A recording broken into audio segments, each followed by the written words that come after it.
I was standing in our kitchen on a Saturday morning, the smell of fresh coffee filling the air when my wife Lauren walked in and casually dropped a bomb I did not see coming. She smiled, poured herself a cup, and mentioned how her work husband, Derek, had stayed late to help her polish a big presentation. Work husband? She said it like it was the most natural thing in the world, laughing as she scrolled through her phone. I felt this tight knot form in my stomach, but I forced a smile and said nothing. The thing is, she had been mentioning Derek a lot lately, more than felt comfortable. And that word, harmless, kept echoing in my head as I watched her text someone grinning at the screen. I could not shake the feeling that somewhere along the way, workplace friendship had crossed a line I was not okay with. Before I tell you how this so-called harmless friendship nearly destroyed my marriage, and how I fought back in a way she never saw coming, I need to know I am not alone in this. I am not. Have you ever felt like a stranger in your own relationship, watching your partner light up for someone else while you fade into the background? Drop a comment below and let me know. And if you are new here, hit that subscribe button, because this story takes turns. You will not believe. Now let me take you back to where it all started to unravel. Lauren and I had been married for 4 years when this whole mess began. We met in college, fell in love over late-night study sessions and cheap pizza, and built what I thought was a solid life together. We both worked in corporate environments in Chicago. I was a financial analyst at a mid-sized investment firm, crunching numbers and building portfolios for clients who trusted me with their retirement dreams. Lauren worked as a marketing manager at a tech startup downtown, the kind of place with beanbag chairs and kombucha on tap, where everyone talked about disrupting industries and changing the world. We lived in a nice 2-bedroom apartment in Lincoln Park, the kind of place young professionals dream about. Exposed brick walls, big windows overlooking the tree-lined street, close enough to the train that we could walk to work when the weather cooperated. Our life had a rhythm to it. Morning coffee together before we headed our separate ways. Weekend brunches at our favorite spot on Armitage Avenue. Netflix evenings on the couch with Thai takeout. We had fallen into the comfortable groove that couples settle into after a few years, when the butterflies fade, but the foundation feels solid. Or at least, I thought it was solid. Looking back now, I can see we had started drifting. Not in any dramatic way, just the slow, almost invisible drift that happens when two people get busy climbing their own career ladders and forget they are supposed to be climbing together. We still loved each other. I am sure of that. But somewhere along the way, we stopped really seeing each other. We were roommates who happened to be married, going through the motions, checking the boxes, but not truly connecting. About 6 months before everything exploded, Lauren's company hired a new creative director named Derek. At first, his name just appeared in casual conversation. Derek suggested this campaign idea. Derek thinks we should pivot our social media strategy. Normal work stuff that I barely registered. I was dealing with my own project deadlines and difficult clients, so I did not think much of it. But gradually, Derek's name started appearing more frequently at our dinner table. Lauren would come home energized, talking about how Derek and I grabbed lunch to discuss the client presentation, or how Derek thinks I should ask for a promotion, or how Derek recommended this new restaurant we should try. Every conversation seemed to circle back to him. Derek said this. Derek thinks that. Derek. Then one night, maybe 2 months in, she used the term that would haunt me. Work husband. She said it so casually, laughing as she explained how Derek was her work husband, the person she grabbed coffee with between meetings, the one who understood the office politics, and had her back during stressful pitches. She made it sound cute, harmless, like something from a sitcom. I did what any modern, supposedly secure husband would do. I went online and researched the concept. Article after article told me that work spouses were normal in contemporary professional environments. Platonic friendships that made the workday more bearable. Nothing to worry about. So I tried to be that understanding husband, the one who was not threatened by his wife having male friends. I swallowed the discomfort and told myself I was being mature. But something in my gut would not settle. Maybe it was the way her face lit up when she talked about him. Maybe it was how she started putting more effort into her appearance on work mornings, spending extra time on her makeup, wearing outfits I had not seen in months. Little things that individually meant nothing, but together formed a pattern I could not ignore. The late nights at the office became more frequent. Derek and I are working on this big pitch became her standard excuse for getting home at 9 or 10 at night. Her phone buzzed constantly during dinner, and she would glance at the screen with this little smile, the kind of smile I used to think was reserved for me. When I asked who it was, she would say just Derek with a work question, like, it was the most natural thing in the world to be texting your coworker at 8:30 on a Tuesday night. Then came the comparisons.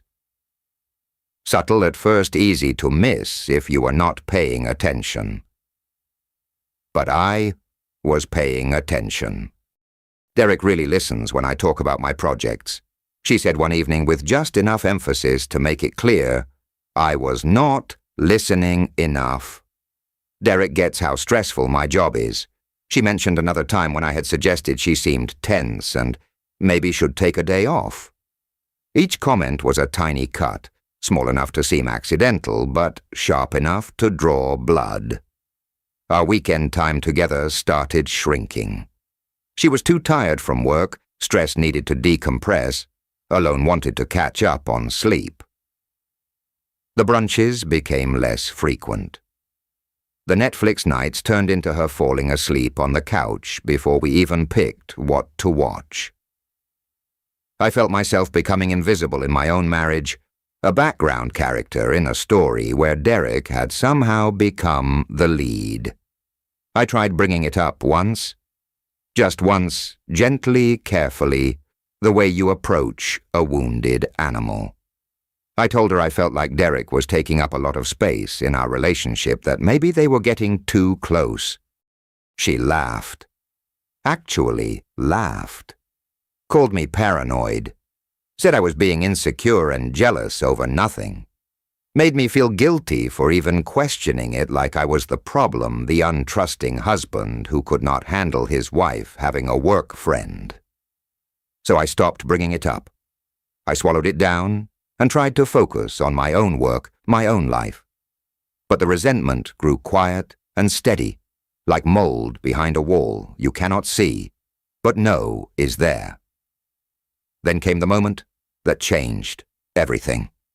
One evening in early spring, Lauren announced that Derek had invited her to a weekend marketing conference in Milwaukee.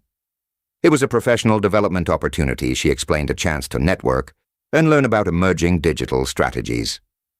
The company was paying for it. She would leave Friday afternoon and come back Sunday evening. When I suggested I could come along, make it a mini vacation, explore Milwaukee together, she shut it down immediately. It is work only, she said. It would not be fun for you. You would be bored. Her tone was final, dismissive, and something in the way she avoided eye contact told me everything I needed to know. This was not about professional development. This was about spending an entire weekend with Derek away from spouses and obligations, and the pretense of keeping things appropriate. That night, I could not sleep. I lay in bed next to my wife, listening to her breathe, feeling more alone than I had ever felt. And somewhere in those dark hours, I made a decision. If she could have her work husband, if she could build this whole separate emotional life with another man and call it harmless, then maybe I needed to set some boundaries. Not by confronting her directly. She had already made it clear that my concerns were invalid, that I was the problem. No, I needed to show her. I needed her to feel what I was feeling, to understand from the inside how it hurts to watch your spouse light up for someone else. At my firm, there was a woman named Jessica. Senior portfolio analyst, 31 years old, recently divorced, sharp as they come. We had worked together on several projects over the years, and I respected her mind. She had this way of seeing patterns in market data that most people missed, and her financial models were works of art. But we had always kept it strictly professional. Friendly, but with clear boundaries. One day at lunch in the firm's cafeteria, I overheard Jessica mention to another colleague that she was looking for a roommate. Her apartment lease allowed it, and the rent in Chicago was crushing her budget post-divorce. She was talking about posting on roommate finder websites, hoping to find someone reliable who was not crazy. I saw an opportunity, a calculated risk, a way to rebalance the scales. I approached Jessica later that afternoon, asked if we could grab coffee after work to discuss something. She agreed, curious. We met at a place near the office, one of those generic coffee chains, where nobody pays attention to anyone else. I explained my situation, laid it all out, my wife and her work husband, the emotional affair I was watching unfold in slow motion, how I felt dismissed and invisible. Then I made my proposal.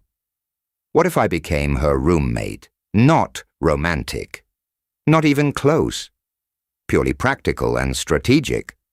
I would pay half her rent, keep my marriage address officially, but actually live at her place several days a week. Create my own work wife situation to mirror Lauren's work husband. Show my wife exactly how it felt. Jessica sat back, processed it. She was quiet for a long moment, and I thought maybe I had crossed a line. Made things weird, ruined a perfectly good professional relationship. But then she nodded slowly. She told me she understood exactly what I was going through. Her ex-husband had carried on an emotional affair with a coworker for over a year before she finally had enough evidence to confront him. She knew the signs, the gaslighting, the way they make you feel crazy for noticing obvious things. She agreed to the arrangement with one condition: 6 months maximum. If my marriage was not resolved one way or another, by then the arrangement ended. I agreed immediately. We shook hands like we were closing a business deal, which, in a way, we were. The following week, we signed a sublease agreement with both our names on it.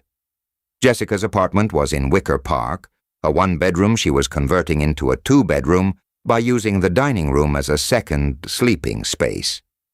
It was not luxurious, but it was clean, quiet, and exactly what I needed.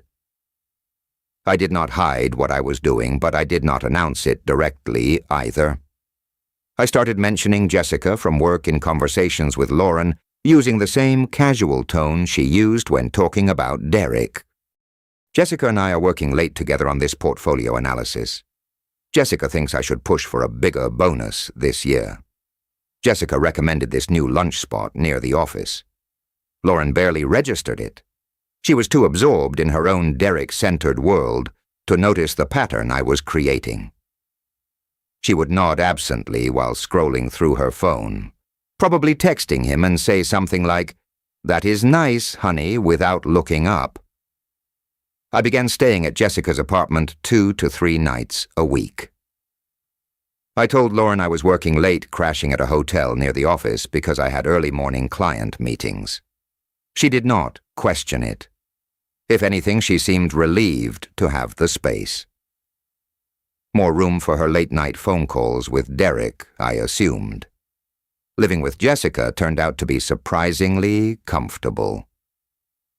We fell into an easy rhythm, morning coffee together before heading to the office. Debriefing about our days in the evening over dinner, we cooked together. Nothing fancy, just normal meals, pasta or stir-fry or grilled chicken with vegetables. We would watch the financial news, discuss market trends, analyze what the Federal Reserve might do next with interest rates. Jessica was easy to talk to in a way Lauren had not been in months, maybe years. There was no tension, no walking on eggshells, no feeling like I had to perform or prove anything. We were just two professionals sharing space and conversation, supporting each other through rough patches in our personal lives. She told me about her divorce, how her ex had carried on this emotional affair with a woman from his gym. How he swore nothing physical had happened like that made it okay. How he made her feel crazy for being upset that he was texting another woman good morning and good night every single day. How it took her 2 years to rebuild her sense of reality after he spent so long convincing her she was imagining things. I understood exactly what she meant because I was living it. Jessica got it in a way nobody else could. We became each other's sounding boards therapists, without licenses, fellow survivors of emotional betrayal, trying to figure out how to move forward.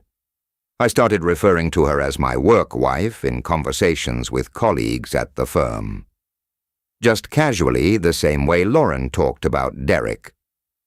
Oh, I need to check with my work wife about that analysis. My work wife and I are presenting to the client tomorrow. Let me grab my work wife and we will go over those numbers. Word spread around the office. People started assuming we were dating. I did not correct them. Let them think what they wanted.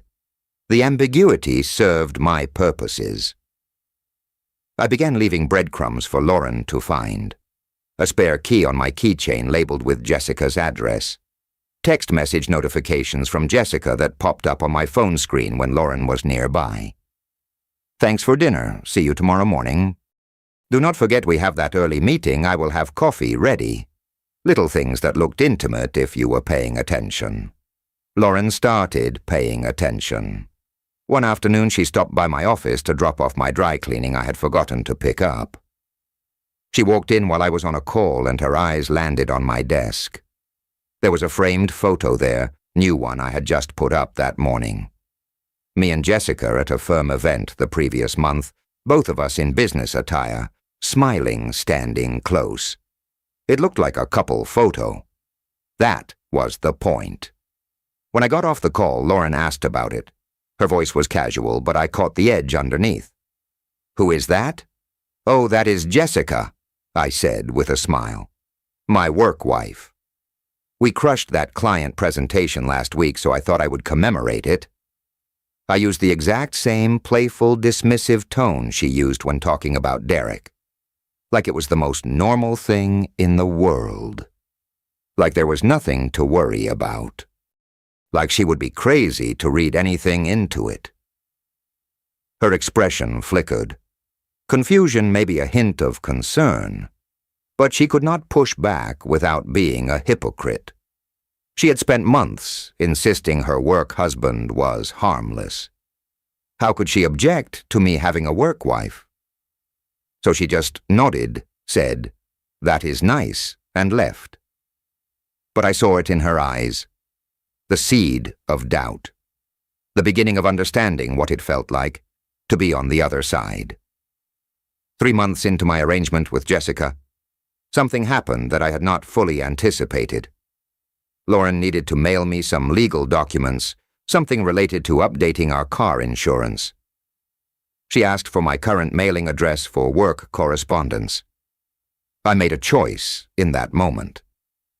A calculated move. I gave her Jessica's apartment address. I'd been using it for some work mail to make the living arrangement seem more legitimate to our colleagues, so it was not technically a lie. But I knew what would happen when Lauren looked it up. A few days later, a thick envelope arrived at Jessica's place. I was already there working from her dining room table on a financial model. Jessica brought it to me with a raised eyebrow. "This came for you. Return address is from a law office with your wife's name on the sender line." My stomach dropped. Lauren must have looked up the address. Jessica's name would be on the building directory. On the lease, if she dug deeper. The pieces would click together in a way I had been building toward, but was not quite ready for. I thanked Jessica, set the envelope aside, unopened. I knew what was coming. That evening I went home to our actual apartment in Lincoln Park for the first time in 4 days. I walked in around 7 and Lauren was sitting at the kitchen table. Her laptop was open in front of her. Property records and lease information glowed on the screen. Her face was a mixture of shock, anger, and something that looked like betrayal. The irony was not lost on me. "You moved in with another woman." It was not a question. Her voice shook with barely controlled rage. I set my bag down, slowly pulled out a chair and sat across from her at the table where we used to share meals and talk about our days. I stayed calm, made sure my voice was level. "No, I got a work wife. Is not that what you have?" "A work husband?" Her face went red. "How dare you compare the two situations? Derek is just a colleague, just a friend. This is completely different." I leaned back, crossed my arms, looked at her directly. "Then what is Jessica?" She stammered, tried to find words that would draw a distinction that did not exist. But she could not. The logic fell apart under its own weight. I laid it all out for her then. Every late night with Derek. Every cancelled weekend plan. Every time she had made me feel crazy for expressing concern. Every dismissive laugh when I tried to tell her I was uncomfortable. I had simply created the mirror image of her relationship with Derek. If hers was innocent, so was mine. If mine was inappropriate, so was hers. She could not have it both ways. Lauren's hands were shaking. She accused me of cheating, of betraying our marriage, of crossing every line. I pulled out my phone calmly, opened my text thread with Jessica, and handed it to her. Scroll through it. Every message. All work-related discussions, market analysis, project coordination, dinner plans that were purely logistical. Then I showed her my call log. Jessica's number appeared frequently, but every call during business hours, nothing late at night. Nothing that looked like intimate conversation. "We are roommates sharing rent," I said quietly. "We are colleagues supporting each other's careers. We cook dinner and watch the news and talk about work. Exactly what you and Derek are right." The question hung in the air between us like smoke. Heavy, toxic, unavoidable. Lauren went completely silent. Tears started streaming down her face, but she did not make a sound. She could not answer my question because answering it honestly meant one of two things. Either she had to admit that Derek was more than a colleague, more than a harmless work husband, that their relationship had crossed lines she claimed did not exist. Or she had to admit that her so-called innocent friendship was actually inappropriate, which meant mine was too, which meant she had no right to be angry. Either way she lost the argument. Either way the truth came out. The silence stretched. I did not break it. I just waited. Let her sit with the impossible position she had put herself in. The same impossible position she had put me in for months, where expressing discomfort made me the bad guy, where noticing obvious problems made me insecure and paranoid. Finally, in a voice so small I almost did not hear it, Lauren spoke. Her words came out broken, choked with tears. Derek became more than a colleague. There it was, the admission I had been waiting for. The truth I already knew but needed her to say out loud. She told me everything then. How it started innocently enough, just friendly conversation and professional collaboration. How it evolved into long talks about their lives, their dreams, their frustrations. How Derek became the person she shared things with, intimate thoughts and feelings, complaints about our marriage, fears about getting older, and whether she had made the right choices. Things she should have been sharing with me, her husband, but had stopped, because we had stopped really talking somewhere along the way. She swore nothing physical had happened. No kissing, no sex, no inappropriate touching.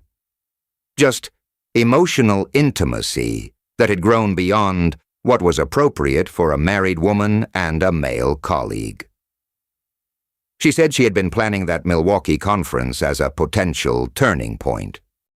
Maybe to see if there was something real with Derek. Maybe to test whether the connection she felt was just workplace chemistry or something deeper. She started sobbing. Deep, wrenching sobs that shook her whole body. She said she never meant for it to go this far, that she did not know how it happened, that she was sorry. I felt two things simultaneously: vindication and heartbreak. My strategy had worked. I'd proven my point, exposed the truth, won the argument. But sitting there watching my wife fall apart, I realized that winning felt hollow. We had both lost something essential: trust, safety, the foundation we had built over years of shared life. I did not feel triumphant. I felt sad, tired, angry at her for letting it get this far, angry at myself for playing games instead of forcing the hard conversation months earlier, angry at Derek for being willing to pursue a married woman, angry at the whole stupid concept of work spouses that gave people permission to cultivate inappropriate intimacy and call it harmless. We sat at that kitchen table until almost midnight, talking through everything. The timeline of when things shifted with Derek. The ways we had both contributed to the distance in our marriage. The lies she had told herself to justify what she was doing. The manipulative game I had played to prove my point. Neither of us came out looking good. We were both guilty. We had both betrayed our marriage in different ways. The weeks that followed were brutal. Lauren ended her friendship with Derek immediately. She told him it was inappropriate and could not continue. She did not give him details, just drew a hard line. She also told her boss she needed to move to a different project team so she would not be working directly with him anymore. The company accommodated the request without asking too many questions.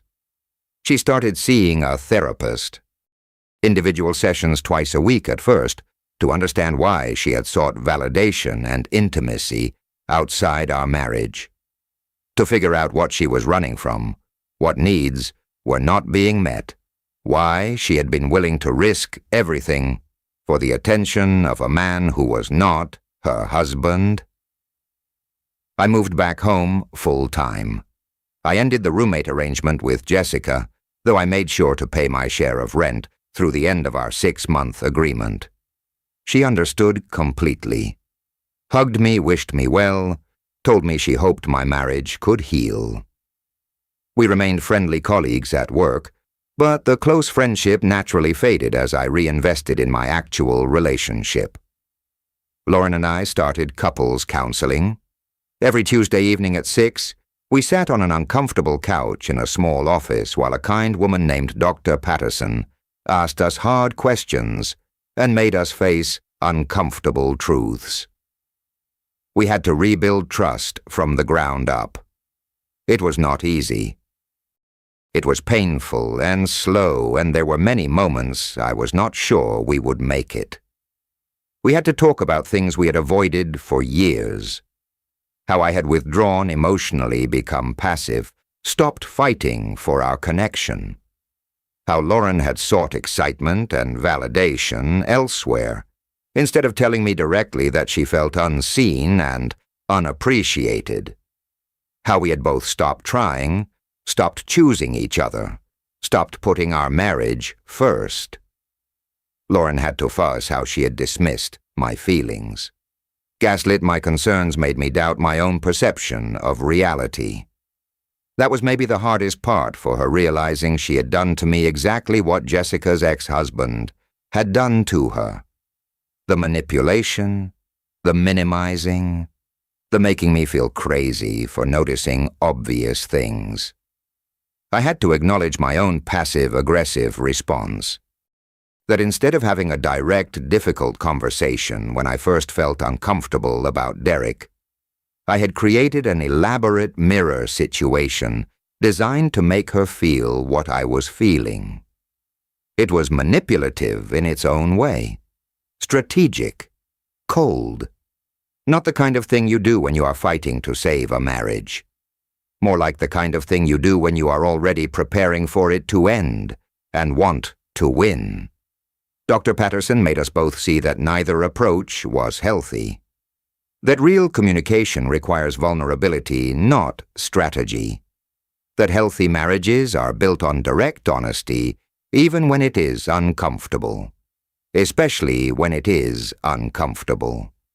Slowly over months, we started to rebuild. We set clear boundaries about workplace relationships. No more work spouses. No more texting colleagues late at night about personal stuff. No more emotional intimacy with anyone outside our marriage that we would not be comfortable with the other person knowing about. Full transparency. We made time for each other again. Date nights became sacred. Every Friday, no matter how busy work got, we went out together. Sometimes fancy dinners, sometimes just walks along the lakefront, sometimes movies or concerts or trying new restaurants. It did not matter what we did. What mattered was that we were showing up for each other, choosing each other, rebuilding the connection we had let atrophy. Lauren changed jobs 6 months later. She needed a fresh start, a workplace with no history or complicated relationships. She found a position at a different marketing firm. Better pay, better culture. It helped. Removing herself from the environment where the Derek situation had happened gave her space to move forward. I realized through all of this that the experience had taught me something essential about myself.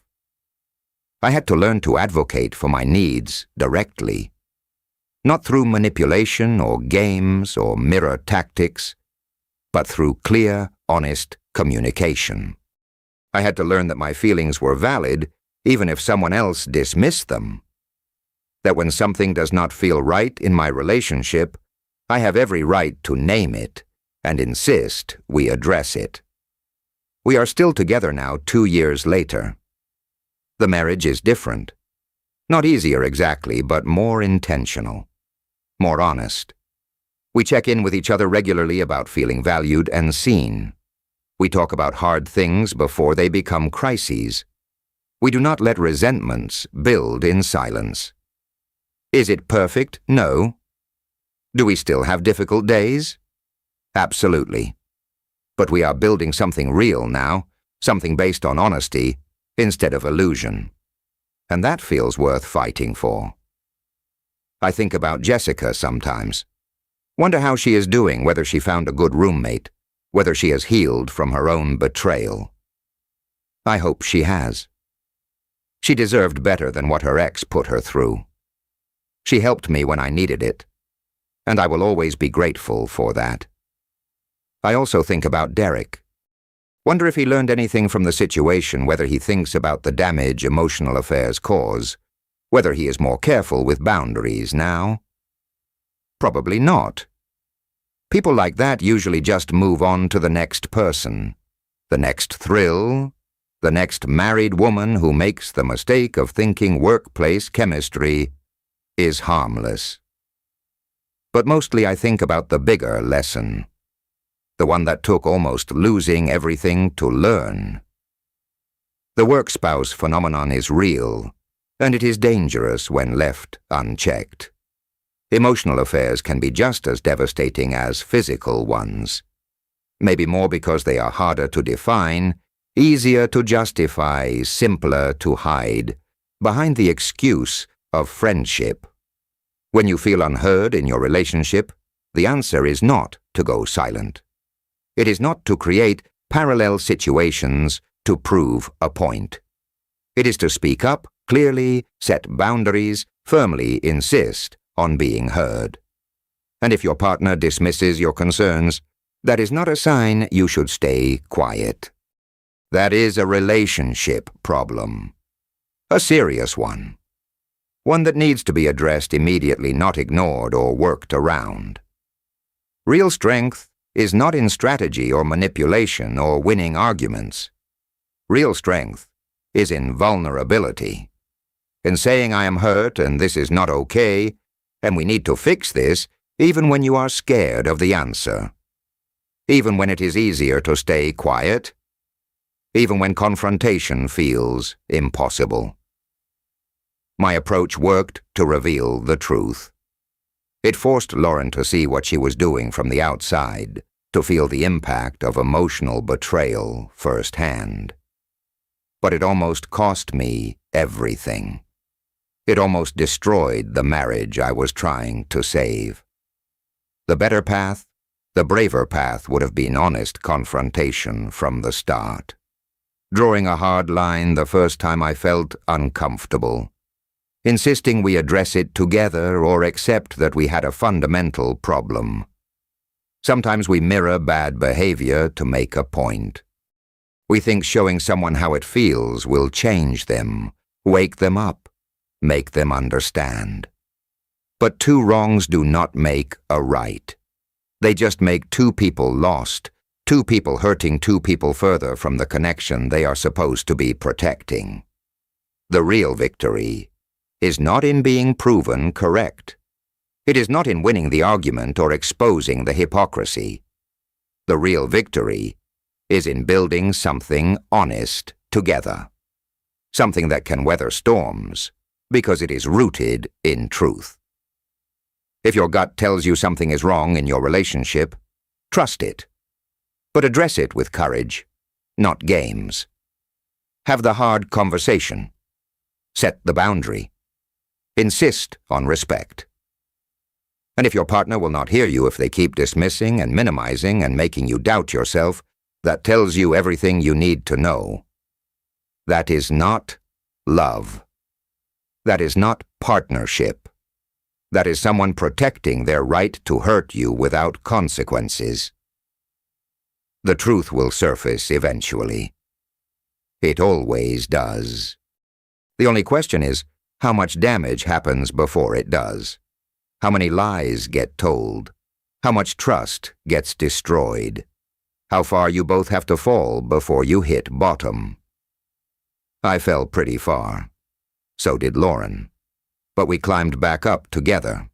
And standing here now on more solid ground than we have been on in years, I can finally say I understand what marriage is supposed to be. Not the absence of problems, but the commitment to face them together honestly, even when it is terrifying.